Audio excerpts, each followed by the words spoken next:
Okay, now we're going to have Paul. You have 20 minutes, Paul. Okay, thanks, Gemma. First of all, thanks to Eric for coming. I think what you got was a chemically pure example of the Menshevik perspective on the Russian Revolution, and I think Eric laid out a whole series of things that I hope comrades will want to respond to on the party, on the Constituent Assembly, indeed on Georgia. I hope we've got some experts in the room who can come back on that. But I don't propose to deal with those things now. I think it's better to be dealt with in my summing up if I need to. What I'm struck by principally are two things about Eric's presentation. The first is the utter pessimism and fatalism in the way Eric's presented working class action during this period. And the fact that he's really not talked about what workers did and the mass movement that went on at the time of the Russian Revolution. He's really not focused on that at all. And secondly, I mean, my observation would be, where is 1917 in all this? Because he talked a lot about what happened before and quite a lot about what happened afterwards. But actually, this is a debate about the 1917 revolution. That's why we're having this meeting tonight. That's why we're shaping the school around this. And I think it's well worth spending some time talking about 1917. So that's what I'm going to mainly concentrate on. And I'm here to advocate the AWL view on 1917. And I think it's pretty clearly laid out in the book, and I hope to spell it out in this presentation. And I think, again, to be blunt, 1917 is the greatest working class revolution to have taken place to date. It is the best example of a socialist revolution. It is the best example of where working class people in their millions have risen up and not just fought back, but won power, where they've made their own state, where they've had their own government, and where they've actually been able to, at least for a temporary period, to enact pro-working class measures on a scale that was unprecedented. And therefore, I would argue that it's lazy history to just look at 1917 through the prism of what went wrong and how we know it ended up. We have a very sharp critique. You can buy heaps of books from Workers' Liberty about what went wrong. But I think it's also very bad politics, because I would argue that 1917 has an awful lot to teach us. I think the emphasis in my presentation is what went right. And yes, I would defend the choices that the Bolsheviks made. And I think it's about what went right that matters in 1917 is the best place to start. Once you've got those things clear, yes, you can have a critique about mistakes and what went wrong and how it all ended up. But you actually need to look at 1917 for its virtues. So the AWL very much defends the major strategic choices of the likes of Lenin and Trotsky.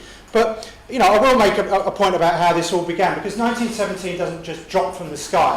What you had was a 40-year-long struggle by some very, very serious Marxists, men and women, who were prepared to go to prison, to be persecuted, to lose their livelihood, to utterly disrupt their lives in order to take part in and lead a revolution. You had a situation where 20 years before the Russian Revolution, those Marxists had come together to create a party, the Russian Social Democratic and Labour Party, which was set on the idea that working class people in Russia, 20 million strong workers, by the way, in a country that was the 5th largest industrial power. So yes, a large backward peasantry in many respects, but not altogether entirely backward and unable to make this kind of revolution. So you had this party, and this party came together, and I think the decisive thing is that party fought the class struggle on 3 fronts. It fought the class struggle on the economic front in workplaces, by leading strikes, by organising committees and trade unions. It fought that struggle on the political front, by organising a party, by intervening in elections, by taking part in campaigns and demonstrations, despite the illegality and the terrible conditions under the Tsar. And most of all, it fought an ideological battle. It fought an ideological battle to carve out a worldview and a set of strategy and tactics to make that revolution win. And that element of it, and yes, those were choices. They made choices about publishing newspapers and books, about defining and redefining their ideas. They went to extraordinary lengths to organise a democratic party in conditions of illegality, having to hold meetings often, in small rooms, in exile, or in people's bedrooms inside Russia, where the chances are you were going to get arrested and sent off to Siberia. They went to extraordinary lengths to publish openly the kind of politics that they stood for, to debate that politics openly. principally, I mean, my interpretation is it's the Bolshevik faction within that Russian Social Democratic and Labour Party that comes by 1917 to be a mass party of the working class. By October 1917, when the Bolsheviks led the workers to power, this was a party with about 1/3 members. This is not some small group of fanatics that are, tied to a small meeting room somewhere. These are people who stood for freedom, who argued for consistent democracy, who argued for working class power, and you can't separate this revolution from agency. This revolution was led, it was made by these sort of people, and I would hope that people in this room aspire to be and to use that model of the Bolsheviks as part of their guide to the kind of principles that we need in politics today. So, okay, what happened in 1917? I think it's important to think about the events. What happened is, first and foremost, is that despite this tyranny of the Tsar, it was the working class, principally in Petrograd, that overthrew this tyranny. It was the militant working class women who streamed out of the factories, who drew other workers into the streets, who demonstrated and faced down the soldiers, carrying their rifles and their cutlasses, ready to cut down these demonstrators. It was these people that stood up in their thousands and eventually in their millions to overthrow that Tsar. Now that's the events of February. They split the army and they were able to topple the Tsar in the space of 5 days. Now, this is a tremendous event, but it doesn't just stop there. I mean, it's true, Lenin says that Russia becomes the freest country in the world. But why is that? Because these workers don't just stop and fold their arms. What they did was they created committees and structures of their own in order to rule themselves. And principally what you had in 1917, after the February Revolution, was a situation of dual power. And what I mean by dual power is that, on the face of it, on the one hand, you had the creation of Soviets, factory committees and other working class organs, where workers tried to organise democratic forums for the first time in Russian history in order to run their own lives. And on the other side, you had a provisional government, which was made up heavily of people from the old order, who wanted to carry on minus the Tsar as their figurehead. The irony being that the first meeting of both the provisional government and the Petrograd Soviet were in the same building, the Tyranny Palace, which had been used by the old Duma, and they were meeting at either end of this building. But this dual power is important because actually, although the provisional government is there to rule, it's actually only there because the Soviet allows it to be there, that it permits that provisional government to rule. And in fact, it's a retreat on the part of a layer of the socialists, the kind of socialists that Eric has talked about and defended, principally the Mensheviks and the socialist revolutionaries. The bulk of those forces supported the provisional government. They started out with just Kerensky. Alexander Kerensky was in a party, the Labour Party, slightly to the left of the social revolutionaries. He'd been in the Duma. He was in both the Soviet and the government. But actually very quickly in the course of 1917, you had Mensheviks, including some of the Georgian Mensheviks, joining the bourgeois provisional government. And again, this is important. What did they stand for? They wanted to carry on a war in which by that stage over 2 million Russian workers and peasants had been killed and 1 million more had been maimed so that they wouldn't be able to live or work adequately again. They stood for a situation where the land was largely left with the landowning class in Russia, where the factories were to be left in the hands of the capitalists, and where the small nations and the oppressed nations in the prison house of nations that Russia was at the time would be left largely within that framework. They were viscerally against the kind of national self-determination that Eric mentioned. But at the other end, what did you have in Russia? You had peasants rising up and of their own volition seizing the land. You had workers organising committees in the factories in order to throw out the managers, wheeling them out in wheelbarrows and tossing them in the canal. You had small nations arguing and organising their own parliaments and talking about self-determination, which would have been a central platform element in the Bolshevik programme. And most of all, you had a majority of people in Russia who wanted the end to this war. So you had the power and the counterpart power. And the most articulate, the most courageous, the most unyielding forces in 1917 advocating for the workers, for the peasants, for the soldiers, were the Bolsheviks. Now that was a situation that was extremely unstable with dual power. And that was really how the 1917 is fought out between these two powers until in October the Bolsheviks lead the workers to power. But I want to address one question that comes up a lot, which is, was the provisional government a democratic alternative? Eric kind of alludes to it. And I think, certain things are worth saying. The provisional government was never elected by anybody. It was put together by the old forces who had previously been happy to go along with a monarchy. They might have liked a constitutional monarchy, but actually they were nevertheless, they would have settled for a role in a monarchy. They were the sort of people who were happy with bourgeois rule. I mean, Eric didn't say it, but they had a conception that this was a bourgeois revolution in Russia, and therefore the bourgeoisie should rule. I mean, actually, Karl Kautsky, if you bring him up, says as early as 1906 that the Russian Revolution would be more than a bourgeois revolution, because he recognises the central role of workers involved in this. So, even some of the people who become critics had a different view at various points. But the ministers in this government were never accountable to anybody. They promised and promised and promised a constituent assembly, but they never delivered it. I mean, Lenin's actually the people, and the Bolsheviks are the ones who actually hold the elections and actually call that parliament. But worse than that, I mean, the provisional government, with the Mensheviks, with the socialist revolutionaries, they're the ones who called General Kornilov.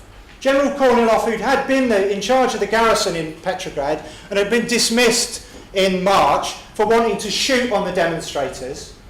Kerensky and the Mensheviks bring back Kornilov. They bring him back in July. They actually tried to repress the Bolsheviks by armed force. Ironically, they ended up shutting down some Menshevik meetings before they realised that they'd made a mistake.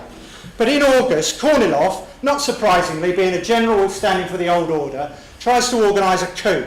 And to be frank, if he'd have organised a coup, the word for fascism wouldn't have been an Italian word, it would have been a Russian word, because it would have been the most bitter form of military dictatorship. This is a man who said, the terror more the better. This was somebody who would have not just wiped out the Bolsheviks, would have wiped out, all kinds of other forces. And actually, again, it was only the intervention of the Bolsheviks, the agitators who went out to Kornilov's army, the rail workers who stopped the trains to stop the transportation. And they, again, split the army and effectively put pay to this coup. Now, that's a real coup in 1917. The actual seizure of power is predicated on a very important fact, which Eric has completely ignored. And that is, what were the democratic organs, the Soviets, the factory committees, even the local council elections saying in the September and October of 1917? And you can reel through it, place after place. Soviets in Petrograd, in Moscow, in Ivanovo, in Ekaterinburg, all these places had Soviets. There were 120 Soviets at the beginning of September that called on the Supreme Soviet to take power away from the away from the provisional government, and this was a call led by the Bolsheviks. You had the Petrograd Soviet, which had been led by the Mensheviks and the SRs, voting instead to put Trotsky back as the chair, as he had been in 1905. You had the Moscow Soviet voting similarly for Bolshevik resolutions, for peace, bread and land, and for all power to the Soviets. But it's not just there, it's in the factory committees. There were 3 large factory committee conferences which voted overwhelmingly for Bolshevik resolutions.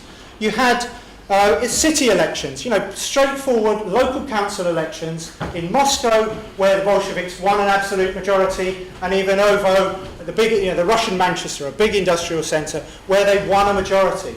So actually, the picture in 1917 in the autumn is not of a small group of revolutionaries who somehow conspire to take the power away from this lovely provisional government that really wants to do good. Actually, what you've got is a highly discredited provisional government. What you've got is a Bolshevik party, which is a mass party embracing millions of workers, support from millions of workers, and which as a party has 1/3 of a million workers, that's rooted in these Soviets, the most democratic bodies, embracing at least 1/3 of the Russian population by this point, who vote, who argue, who hold mass meetings, and who decide that they want the Soviet to take over. Now, can you imagine a more democratic picture than this? You don't find it in other countries at this point in history. You certainly don't find it in Russia under the previous regime. What you find is a revolution which actually, by and large, was pretty peaceful as a takeover. And the reason for that was there was huge consent, huge support for the Bolshevik argument that the Soviets should rule, that there was no need for this provisional government, and that there was a better and higher form of democracy that could take its place. And that's why it's nonsense to talk about the October Revolution as a coup. Very few serious historians defend that view now, because you can reel off place after place after place where they vote, not just with their feet, but they vote with a show of hands, where they vote in actual elections for the Bolsheviks. So I think the Bolsheviks made the right choices. Kerensky escapes in disguise in an American embassy car, and he goes and organises an army, because the Civil War doesn't start in 1918. The Civil War, actually, you could argue, one of the biggest historians who's just written a book, Steve Smith, argues that the Civil War begins with Kornilov, that the forces under Kornilov were readying themselves for further military action, that the sort of people that the Bolsheviks arrested after that coup and were given a pardon went off and started organising against it. And Kerensky himself, of course, tried to organise an army to overthrow the successful revolution. And he had to escape again, in disguise, wearing goggles and hat like an air flyer to get out of the country. So, comrades, this is a workers' revolution, this is a socialist revolution. And again, measure it by what it did.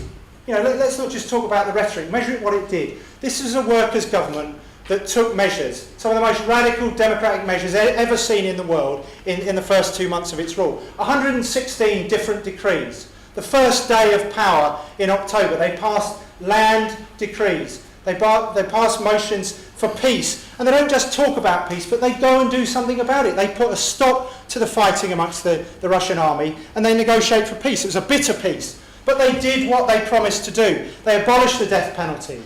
They introduced the 8-hour day. The 8-hour day had been negotiated in Petrograd, and the trade unions had tried to do it under the provisional government. But within days of coming to power, the Bolsheviks institute the 8-hour day. They pass the resolution on workers' control, giving widespread control for workers' committees in the factories and workplaces.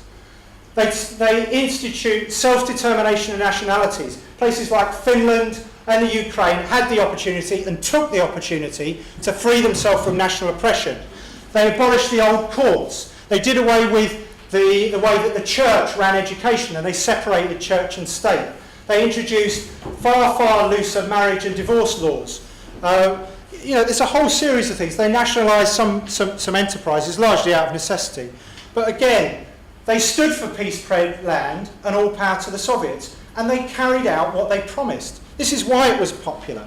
And certainly by the turn of the year, I think something like 86% of the country is governed and covered by Soviets.